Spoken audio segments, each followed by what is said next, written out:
Today, I welcome the co-hosts of the weekly toy stream, Shooting the Shelf, customizers Curtis Ackerman and Jesse Arnold. What's going on, guys?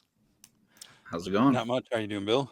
Doing good, doing good. So, why don't you guys just maybe Jesse, you can start with this. Why don't you just tell us a little bit about your channel and kind of what you guys do? Well, the long version of I've had this channel for a long time. I was able to switch it over to the Just Shelve It tag last year when I decided to focus more on toy collecting, toy customizing, and started shooting the shelf.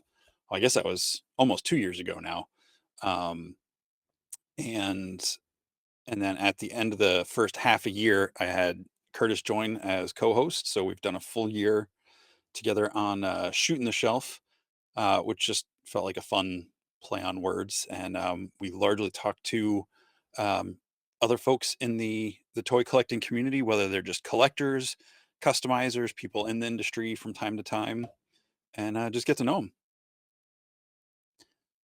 Curtis, anything to add to that description? No, I mean, well, I guess yes. Jesse, I just thought when he started his show, it just was a lot of fun. I got to meet or get introduced to several new folks in the community that I didn't know of before. So I thought it was just a really interesting format. And at one point, I just asked if he'd be interested in taking somebody else on and trying it out, and he said yes, and it's been a blast. So I really enjoy kind of putting a spotlight on the creative folks that are in our community, and yeah, it's just been a lot of fun. So And so you guys focus on, you have your opening, which is the shelf selections, and you focus on photography and like social media posts and stuff with customs, photos, all that kind of stuff, and mhm. then other customizing conversations. You do a lot of Mythic Legions conversations, Mythic Legions news and stuff, but it's not exclusive to Legions, right? It's Correct. not exclusive to Legions. It's just I think it's just our favorite. Four Horsemen stuff is just Yeah, our favorite stuff. yeah. Um, what surprised you most about? And now, like, this is a weird question because Jesse, you've been running this YouTube channel for years, and then there's that side of it, but then there's like the side of it as you two as hosts of this show, right? Like, so I guess you could take this question in two ways, but what surprised you the most about running a channel, hosting a show? I'll focus on the that show, like our show that we do together, and how that's been is people recognizing me Yeah. at some of the toy conventions and stuff. That just I've had a couple times, and it's not giving me a big head about anything because it feels really weird for just someone I don't know in person to come and be like, "Hey, I watched your show," and I'm like, "I have no idea who you are," and they're like, "Oh, I'm such and such, tag." It's like, "Oh, okay," so that's been probably I would say probably the strangest or most unexpected thing out of it so far. Yeah, and I would say I'm used to being popular. Just kidding. Um, no, I think the biggest surprise for me, I knew it was going to be fun talking with Jesse and having these guests on and getting to know them. But seeing people tune in every single week and show up live and throw the comments and just um we were going to do it anyways. If nobody was there, we would still do it because it's fun for us, and we like learning about these folks. But the fact that other people are showing up on a Sunday, late in the night, and spending time with us has been, I think, the kind of the most surprising. um but yeah, it's great. How do you feel about the shift? So a couple of months ago, I guess, right? You guys shifted down to like a hour earlier, or maybe a half hour earlier, or something like that. How's that going for you? Do you like the earlier time?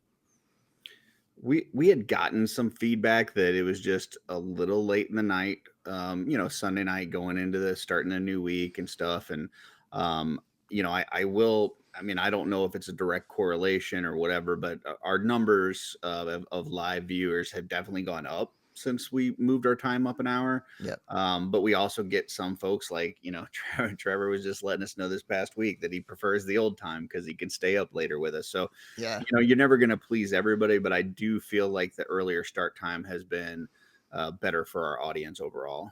Yeah. But I don't know, Jesse, what do you think?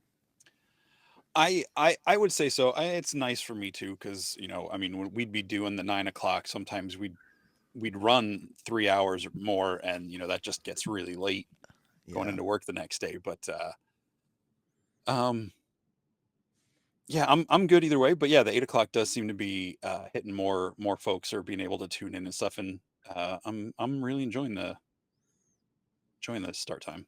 And we've I'm done it. definitely like grateful because I can watch it more. Like, and Yeah. that's probably a lot of people, right? Like I wasn't able to like stay. I could maybe catch first half hour to hour of it at 9, but now I can watch most of it on Sundays, and it's just like it's just like a nice Sunday evening thing to do.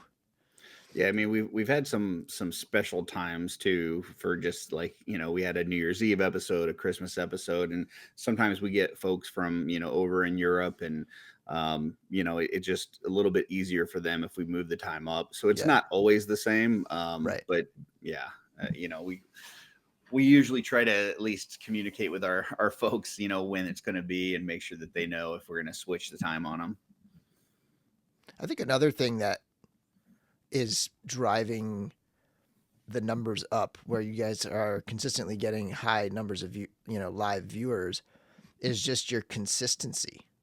Right, like you guys are very consistent, weekly show.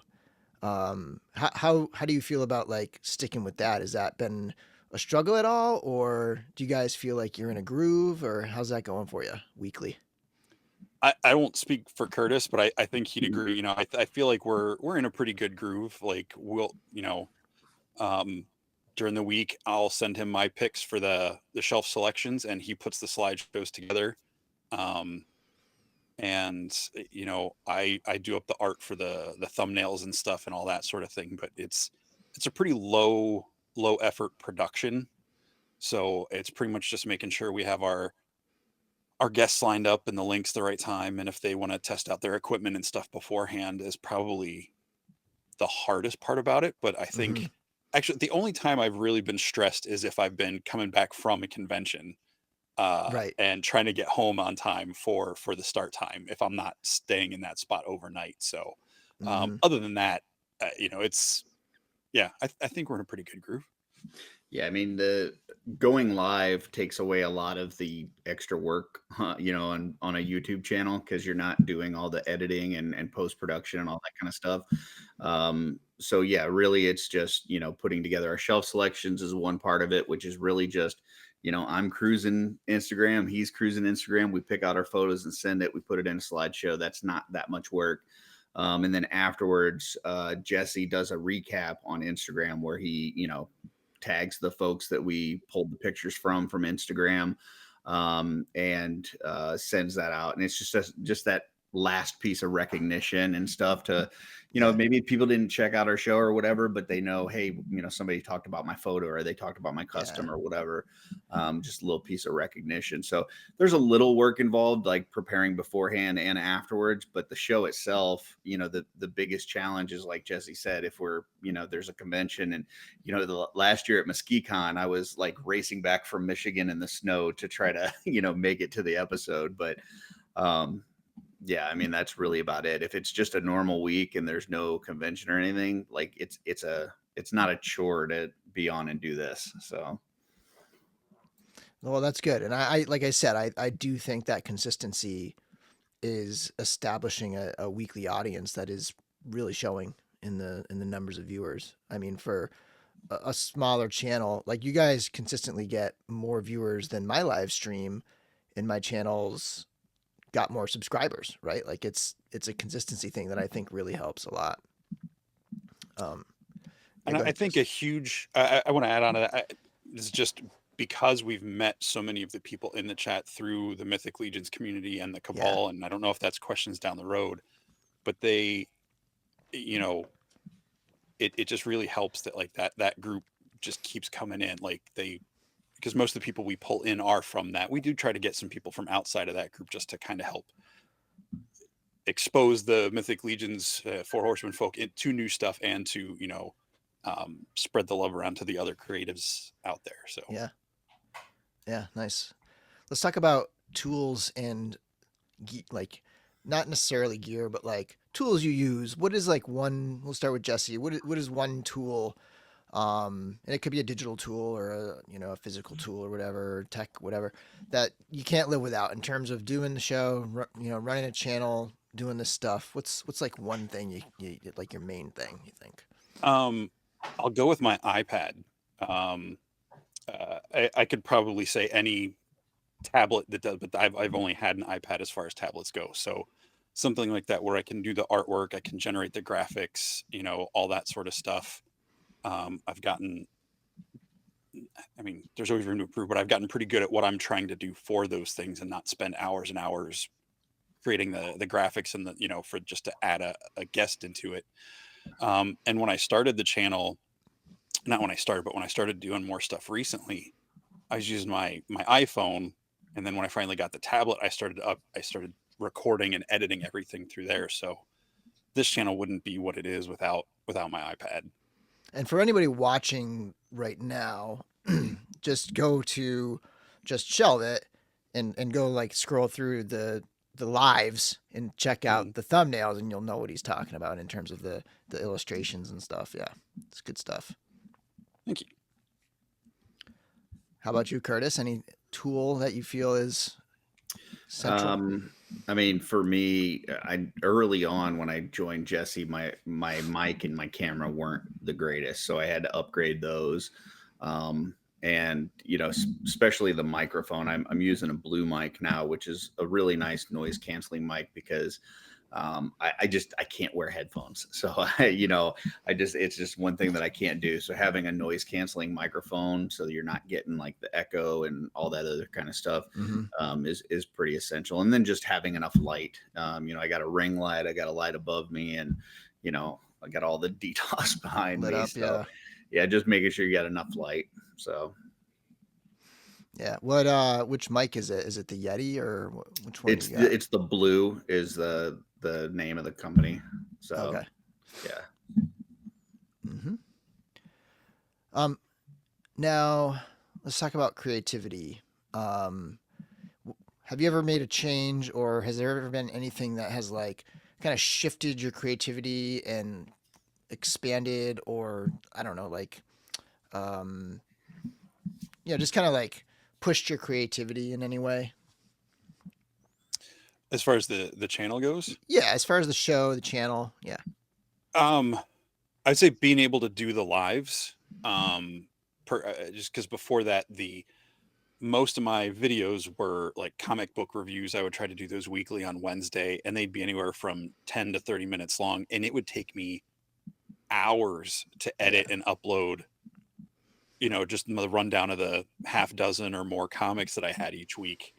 And that was exhausting. The upload would just take forever to sync to YouTube. So when I finally got to the point where I could go live, I was able to, we can bring in the share screen and StreamYard also, between those two things, going live and StreamYard or other platforms. But that was the first one I really used, and I'm comfortable with it. Being able to bring stuff in, bring in the slideshows and all that sort of stuff to bring up stuff has really helped. I think, and I'll be completely honest, this isn't just me trying to butter him up, but like bringing Curtis on definitely changed the dynamic, because if my brain gets foggy, as it often does, he just keeps going with questions, talking to the person until I kind of, whereas before I'd be sitting there talking to someone and my mind would go blank, and I'd be like, hold on, wait for it. I'll come back to the question in a second. Let me find it again, because we just wing it. We don't have like a prep script or, prepared questions or anything usually. So yeah, those things have really helped give the freedom to do what I wanted to do with the channel from the beginning. It's just the right. It's kind of back to your last question, the technology that opened up the creativity. Yeah, it was funny because the reason I reached out to Jesse, I was watching one of his episodes and he had a guest on that was having some internet troubles. And so when it's just you and a guest and that guest has internet troubles, like it's just you, so it was kind of an awkward interview because of some technical difficulties. And so I was just like, hey, if you need me to pop in so we can just at least keep the conversation going while this person works on their stuff, I don't have a problem doing that. So, and so, yeah, the having an extra person, I think that changed it a little bit. And then we weren't doing the shelf selections right away. That was something that we talked about, and we were like, hey, Jesse brought it up and said, what do you think about doing something like this? And we didn't even know how many we were going to do at first, which I still kind of break those rules a little bit, yeah, and we're even today we're still adjusting the format. Like, all of last year we were pretty much doing almost every week for the most part. It was like one guest, and it was somebody that typically we hadn't had on before. But now we went through a year together, and Jesse had some episodes before that, so there's a lot of people in our community that we'd want to have back on. So now we're talking about, maybe we have some people on in pairs. Maybe we bring on some of the other Legion show host and have them on, once a month or something. Some things like that. So the channel and the live is always kind of evolving. But I think as long as the main thing is that we're, having fun, hanging out together, and we're, like I said, putting that spotlight on people in the community, it's what we want it to be. And then if people like it, great. If they don't, it's still what we're trying to create. So Are there any things you tried and then said, nah, that didn't work?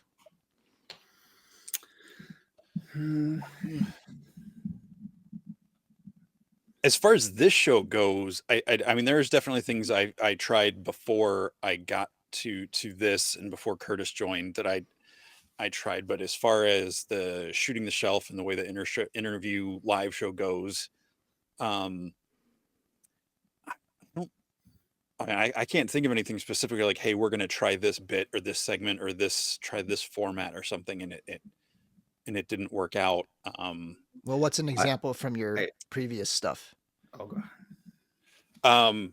Well, the comic reviews, I mean, I had I had really no audience. Like, I look back at some of these things, and I tried to do almost a full year of Wednesday reviews on that, and I'd get 3, maybe 4 people that would watch it after the fact. And then I'm like, why am I doing this? It's like, well, you like talking about it. I'm like, yeah, but the effort I put into it was just frustrating. I feel that. I've never been about, the big numbers push. I mean, we've had 2 pushes: the push to get to 100 so I could change the channel name, because the channel name originally was not made.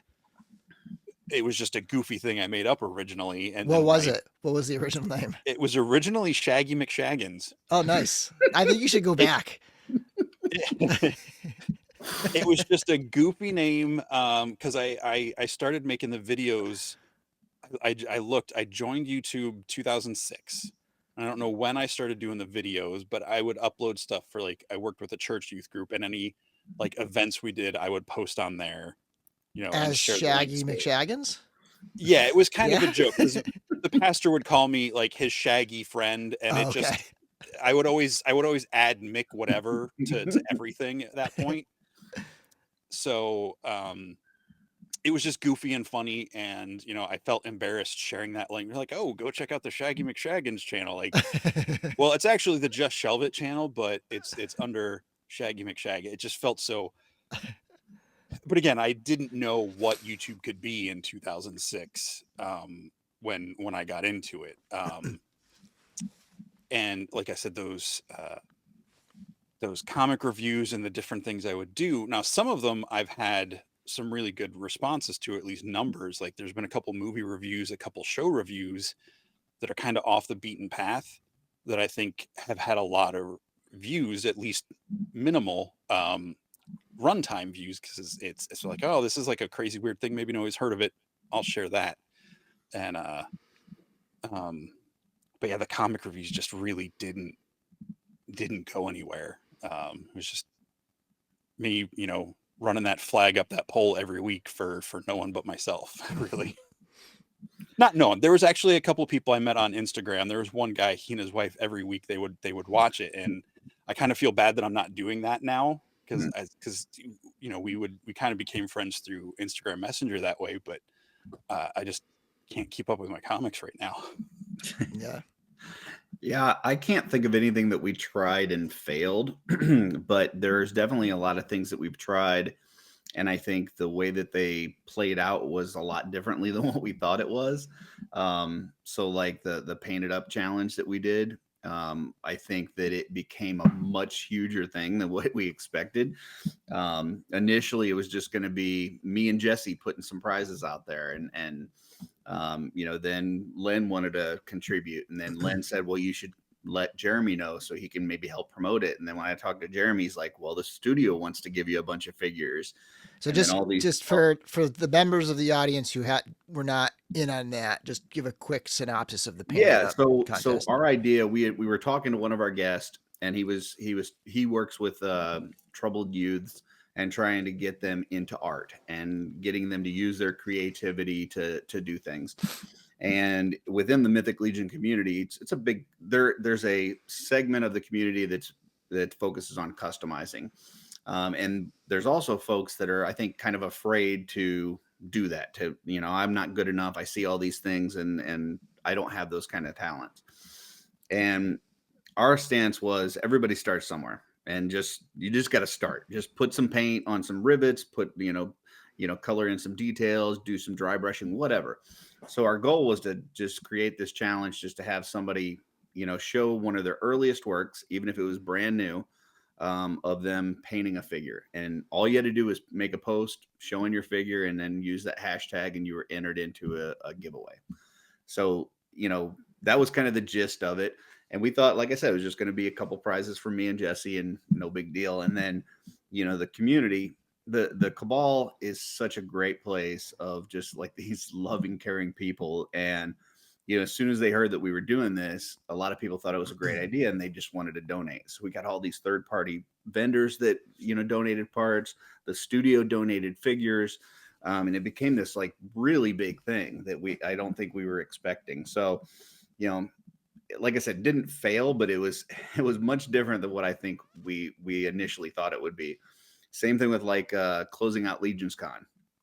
We decided we were going to do a show on Sunday night. Yeah. And literally we just found a table in the hallway and decided to sit down, plug in a laptop, and do a show with all of us sitting at a table. And it became like some really awesome thing where all these people kept walking by, because the way we were positioned, we were on the way to the bathroom. So like people would be going to the bathroom, and we would stop them and just pull them on camera. and they would just before or become part of the after? show. Or like, were they sitting there having a pee? Like, oh Yeah, man, they're sitting that's down cool. and they're but everybody had a good time with it. Yeah. And then it just so happened at the very end, was we're getting ready to close out the show, Jeremy Gerard came over.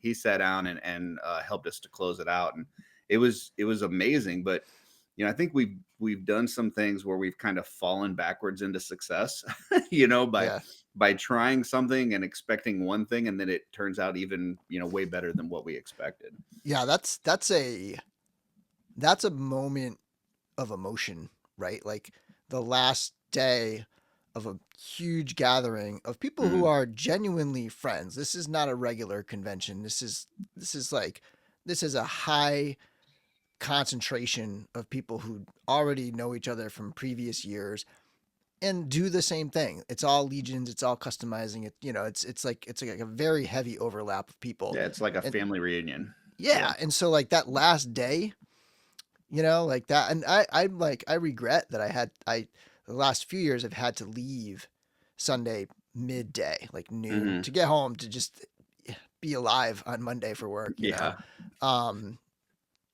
And so I'm looking forward to it this coming year because Monday's the holiday. And so I'll be able to stay and leave Monday. And some of that comes down to like seeing, your live stream was able to like show people that, like a little peek into that for the people who had already left, like this sort of, little bittersweet, like last kickoff at the end, or kickoff or whatever, Yeah. It was one of those where, both of us, we've talked extensively on our channel about Legions Con, which is for those that don't know, Mythic Legions has this convention each year in November, Legions Con in New Jersey. And we've talked about like it's such a high that afterwards you have a very big low afterwards. You get that Legion's Con blues. And so knowing that, I think both of us went into it this year really trying to savor every moment. Mm-hmm. And so yeah, that was just a nice finishing touch on the last day. And yeah, it was a nice way to wrap it up. So Yeah, it's kind of like last year, without getting into too crazy details, last year was kind of like ripping the band-aid off, or like the door closes on the subway train, taking you off to the airport. So it's kind of like, oh, bye. And, you're just gone from all those people that you were just spending time with, like you were saying, Bill. And so for us getting to sit there at the table, it was just, and we had Sean Scavarna and Matt Dooch, who do Legends of Grayskull podcast, and we team up with them on Friday nights to do the off-world show. So it was kind of a off-world shooting the shelf during the shooting the shelf time on Sunday night. And so it was cool sitting there because I've known Sean since I was in third grade. So just sitting there with my buddy who got me into Mythic Legions, really, or at least got me to going to the convention in 21, and just getting to talk back, because like we didn't have a script. Curtis was like, well, what's your favorite moment, or what was this, or what was it? We just kind of like went off, and it was just cool to kind of rehash all those things. And then we had like Steve-O was sitting right behind us. There was like the counter behind us there. He was like, do you guys mind if I sit back here? We're like, no, go ahead. And I think Big Dub was back there, and they were just like fiddling with figures or looking at their phones. And then people just coming in, like Chris Durant would just came in. He just plopped his head in, for a couple of seconds and then walked off. And it was just, a much easier, it's almost like Lord of the Rings. You know how that movie ends? There's like 5 endings because they just Yeah. keep saying goodbye to like bigger parts of the party. It kind of felt like that, where we kind of got to ease out of it a little bit Yeah. instead of just throwing the stuff in the car at the end and taking off. So Yeah. Okay. Next question. And this is an interesting one. I think a lot of YouTubers, toy tubers, right? Like they're kind of like iffy about the term influence or influencer. And but my question isn't necessarily like the capital I influencer of like people who get products and like kind of help advertise or whatever. My question is like more about like once you have an audience, you naturally influence people. Like it's just natural, right? Like you have this. I don't like. I kind of see it to me as like this somewhat of a responsibility, in sort of like what you put out, because you know that you are influential, right? What are your thoughts on that whole thing? Do you have any sort of, and this is like to each individual questions. Maybe Jesse can start, but like, do you have a personal feeling about that? Do you have a like self-imposed rules about that, or just any thoughts you have on just having influence like that? yeah, it's, I don't want to, go off too far of a tangent. A lot of that comes from my upbringing. I've talked on the show about coming from a conservative Christian home growing up, and that's still a part of my life. But I feel like I'm um, have better grasps on all of that and reality, and as opposed to that insular world I grew up in like that. So kind of the whole do unto others as you want them to do to you kind of stuff, like, and just I have a strong belief in, you kind of get what you put out, you get back what you put out. um and I know I've said this on the show a bunch of times. There's one of my favorite quotes is from a book called The Black Cauldron from Lloyd Alexander. There's a Disney movie that's based on it, but one of the characters talks about finding, beauty in the things like as they are, and adding more things to love to your heart. So I know it's kind of cheesy, but I want to find more stuff to like. I want to find, I want to talk about good stuff. I don't want to get on the, yeah, toy drama is fun to talk about, and there's those sorts of things, but I want to be. My goal is to, like, if I can be a positive influence or whatever, or um, you know some sort of encouragement or something, or not even just me, just the show, the stuff we talk about, getting these, because so many people in this community open up about stuff, about mental health things. We've been able to talk about that a lot with people, I think. Mhm. And not being professionals, we don't get too far into that, but our own experiences and just being, uh it just having fun, just being ourselves. Like, I mean, we've got the little shtick with Curtis, I'll, he does his thing, but like at the end of the day, we're both just wanting to talk about stuff we love, talk to people we enjoy talking about, and sharing good things with people. Yeah, I mean, I don't have any delusions that we're reaching out to thousands of people or anything like that. But I do feel like the thing that made me, I don't know, it's like I don't want to talk up the channel too much, like I'm bragging about ourselves, but I really liked these things about the channel before I even joined. So, like, what attracted me to Jesse's channel and I wanted to watch it, I wanted to be a part of it, was he was finding out about these people. It wasn't like canned questions that it's like, what's your favorite, this and this. It was like really finding out about them as a person, and highlighting them, and letting them tell their story to all these people. That's the part that I really like. And even starting with the shelf selections, just showing somebody's picture that, of a photograph or a custom or a cosplay or drawing or whatever it is. If we can get one more person to see that than would have otherwise, like that's a benefit. Like Mhm. that's what I care about. I know one of our friends of the channel, Sig, was we had him on, and he does some amazing, he's got one of these like really creative brains where he can see things out of parts that most people wouldn't. Like, you just see it as like scrap parts and stuff, and he's like, oh no, that can be an alien ship, and that can be this and that. And he's just this really creative guy.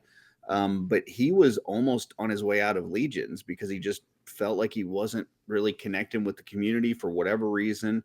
And we had him on our show, and we showed a lot of stuff from his Instagram and had a talk with him, and he got reinvigorated. Like, he decided to come to Legions Con for the first time. He's in a bunch of the groups, and he's doing the customizing studio with us and stuff. But like, those kind of things, we made an impact on that person's life. And yeah, it may not be, we're not, Paris Hilton or a Kardashian or whatever those people are as far as the big eye influencer. Right. But I feel like we have made a difference in people's lives, hopefully for the better. So And the thing about this question is like, there is that. So, the person with 100,000 subscribers, does a live stream and has thousands of people watching. Like, the person with 100,000 subscribers is probably thinking, I'm not one of those people who has a million subscribers, right? And then the person with, 1,000 or 10,000 subscribers, and they look at the person with 100,000, they say, I'm not that person with 100,000. And it's like, all the way down the line, there's an audience. If it's 5 people, there's an audience, right? yeah, And it's just doing what your part is, doing what you can do. right, exactly, yeah, like that group, those people are, they're looking to you. I mean, there's all different reasons to look to you or look up to you or whatever, but like they're out there, and they're they're changed, moved, whatever, by what we do. And if I can add one more thing, even if it's just hanging out in the chat just because they want something to do on a Sunday night, and they're just riffing off some of the stuff we're saying or making jokes with us and everything, unless they're talking about Or mayonnaise, jokes at us. Or what? Or jokes at us, because we get some Yeah, of that too. either way. Like, I like, that's one of the things I like about the live stream aspect of it too, is the interactive, because like I don't listen to a lot of podcasts myself. So when I was like, oh, you can do live ones and people can like send messages, I was like, oh, that's kind of cool, because now I feel like I'm a part, even if they don't read my comment. Yeah. Like, I still get to interact with it. I get to throw my so just having that, some people are like, oh, we love hanging out, on Sunday night with you guys, like that, even if we never get another subscriber, like that's worth it for me. In some ways, when I think about live streaming, in some ways, like, there's a point where there's too much. It's like there's a point where a live chat is just like overwhelming. I've had a couple where it was like that, where it's just like it's moving so fast. It's like I can't even interact with it because it's like it's so frantic, you know? Like so there is something to be said about a nice small intimate live stream too. Yeah, I Yeah. mean, we've had a couple where we did a couple after parties for the Mythic Legion reveals, to where we went live right after the Four Horsemen finished theirs. And then we did the live stream when we revealed the Shadow Orc Grunt for the Reinforcements 2 wave. And those were some pretty big ones where we had quite a bit of people in chat, and like you said, like the comments are just coming, and some of these people you've never seen before, so it's like but yeah, you're just trying to keep up with it as best you can because you want to interact with the chat, but you can't make the whole show about the chat either, so it's Right. finding that nice balance. Yeah. I'm always impressed when I see some people with these huge numbers in their chat, and they're pulling them up. They seem to be so on top of it. It's like it's definitely like a learned skill to be able to manage a large chat like that. Yeah, I one thing, and Jesse and I've actually never talked about this, but one thing I noticed that he does is a lot of times when we're in the middle of a conversation, if he sees something that he wants to refer back to later in StreamYard, he'll just put the little star on it, and it saves it, and then you can go back to it. And I'm like, yeah, like I'll see what he starred, and we'll still be talking with the guest or whatever we are, but I see what he started, and I'm like, okay, yeah, we're gonna get back to that later. Gotcha. So it's like this, we're not even telling each other that, hey, this is gonna be a topic that we're gonna come back to, but we know. Yeah. So yeah. And my next one, I mean, Jesse already addressed this, talking about like toy drama, and like that's not something you're interested in, kind of like, I don't know, amplifying or, like making it a focus at all. But Curtis, what's your thoughts on like toy drama, but also like divisive sort of like extreme, I know a lot of channels, they kind of thrive on, like team sides or tribalism, and like I'm team Legions, I'm team Marvel Legends, or whatever whatever it is. And what are your thoughts on that? And not necessarily what others do, but has that ever crossed your mind as something that's part of your repertoire? I feel like we try to be open to pretty much all opinions and all different styles and stuff, but we also don't shy away from difficult conversations. We had one guest on where we were talking with them about everybody that is kind of getting into 3D printing, and that if you're going to do that, there's certain health risk and certain safety precautions that you need to take, and having a kind of a spirited debate about that.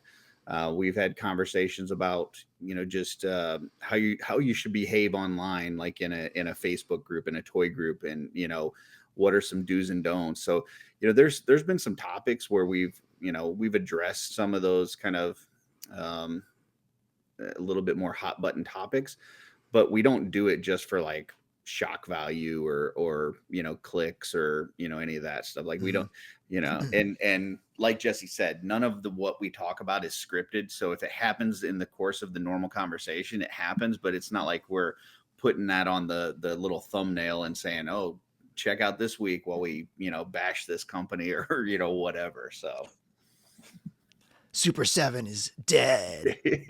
Thumbnail.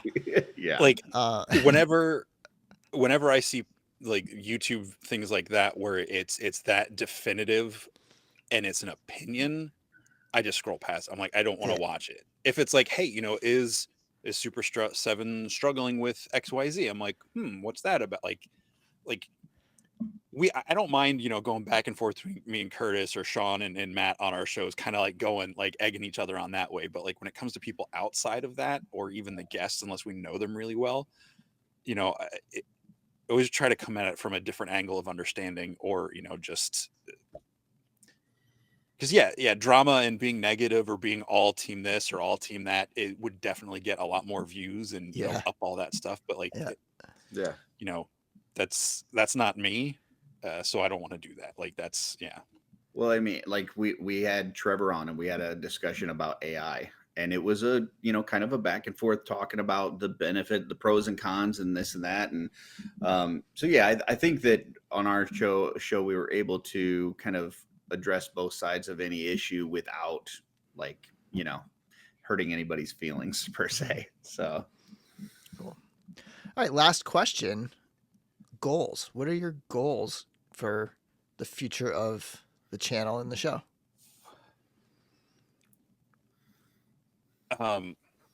Personally is just keep having fun with it. The moment it turns into something that I feel like, oh man, I got to get on the show. Every now and then, like, I'm not saying there aren't times where like I've had a bad day and it's like, man, I'd really just like to go to bed or zone out and watch a movie. And it's not that I don't want to do the show. I don't want to do anything kind of a thing, but I do look forward to hanging out with Curtis on Sunday night and whoever our guest or guests are. Yeah. Like that's something I generally look forward to, unless I'm like, and even then I usually feel at least a little bit better by the end of the show, where I'm glad I did that. I'm glad I put in the mental or physical effort to be present for it. So for me, the goal is just keep having fun, keep talking to people, keep enjoying stuff, talking about toys, and trying to put positive vibes out there into the toy community, into our friends, getting that back. And just, what's the expression, all like, I know it gets used a lot when some of the 3D printer parts people are talking about, like the rising tides raise all ships or whatever. Like if we can keep that up, and it not look like we're forcing it, then that's success for me. yeah, I mean, I guess for me, I always feel like I kind of link I know we're not strictly Mythic Legion or Cosmic Legion or any of that, but we are very heavily Legions focused. And when I think about the Legions community, I think of it similar to our show, which is that I always want to put more into it than what I take out. And so that's just kind of my goal, is just to make sure that we're putting more into this community than we're taking out, whether it be giveaways or highlighting people or whatever the case may be, just that we're adding value to the community. And as long as I feel like we're doing that, and Jesse and I are having fun, then yeah, I'm good with doing this however many years we want to do it. So All right, so one last thing, if you guys could just share your, if you want to, just remind people the name of the channel, the name of the show, if you want to share your other shows you're on, and then your social media too, like your Instagram and whatnot. okay. Sure. So we've been mainly talking about the show is called Shooting the Shelf. That's on Sunday nights, generally at 8:00. We try to keep that promoted on the social medias that we'll get Eastern. to. Eastern, 8:00 Eastern. Thank you, Curtis. And the channel is just Shelve It, which is the same as my Instagram handle, except it's just the word just Shelve It, for the YouTube channel. And we also do a show with Matt Duch and Sean Scavarna on almost every Friday night, called Offworld. But I'll let Curtis talk about that. So yeah, so Just Shelve It is the channel. Just.shelve.it is my Instagram. Jesse Arnold's my Facebook. And hopefully we'll add some more stuff to the show or the channel over the year. I've got some thoughts. I haven't had to vocalize them to Curtis, but it's been stuff that's brewing in my head this past week. So Yeah, as Jesse mentioned, our other show that we do is called Offworld. I believe if you look it up on YouTube, if you put in "Let's Go Offworld," it'll come up as the first thing. But the channel is just Offworld, and that's typically more of just us hanging out and talking about movies, TV shows, toys, whatever else. It's just kind of four guys hanging out and chatting. Whereas really the Shooting the Shelf is more with a guest and kind of telling their story and talking to them. So as far as my Instagram, it's at art by Ackerman, and it's at art_by_Ackerman, which is AKERMAN. So you can check me out there. Just Curtis Ackerman on Facebook, and we're both in the Cabal. So if you're interested in learning more about Mythic Legions, or if you're already in the Cabal, look us up. So, Well, thank you so much, guys, for coming on the show. Absolutely. Thanks, Bill. Happy to be here.